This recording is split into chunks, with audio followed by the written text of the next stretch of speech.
Maiiyak na naman daw. Gawang Jimboyax lang po yan. Jimboyax yung pangalan, pero nandito talagang tunay na bida dyan. Tapos na tayo magbida-bida eh. Pakita natin sino ang bumibira talaga nito. Nandito talaga tunay na bida dyan. Si Mark Anthony Bertumen. What? Ayan. Magse-set up na naman siya ng panibagong gearbox Meron na isa, meron na. Yan na yung tunay na bida ngayon. Sidekick na lang ako. May isa pa.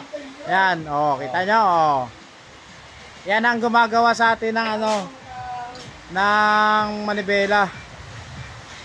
Kaya kayo, meron kayo dito.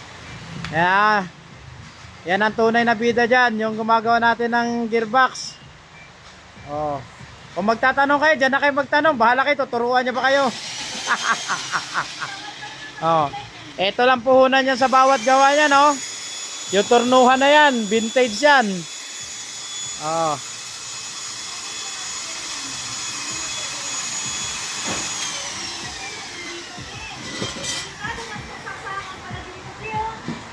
Kailan naman yan tumulo? Ayun yung ating doon natin kinakasa pagka yung RE. Ayun, kasahan. Para makita nila. Yan, tingnan yung convert natin, Kaya talagang kaya talagang maganda yung pagkakakasa.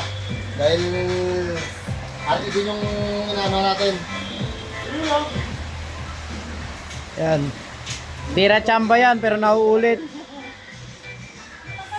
Yan ang tunay na bida dyan, Yung mga humahanga sa akin, dito na kayo humanga. Yan, siya ng niyan. Ako din ako gumagawa ng manibela. Ibibida na natin si Boss Nuno.